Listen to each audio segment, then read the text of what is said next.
Доброго дня, вас вітає компанія Автопарк. У нас є нове надходження Nissan Rogue 2021 року на бензиновому двигуні 2.5 та коробці варіатор. Має гарне 17 колесо, зимову гуму. По комплектації у нас виходить 4 стеклопідіймачі, електрорегулювання дзеркаль.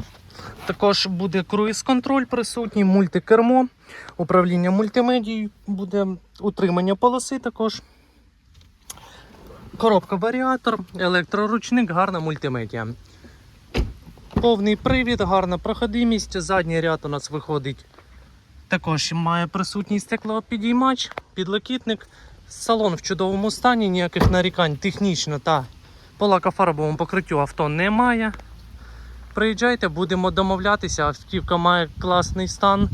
Покатаємось, потестимо, по ціні 21 500. Приїжджайте, кладете на стол. Ми знаходимося на Сумській 2А, місто Київ.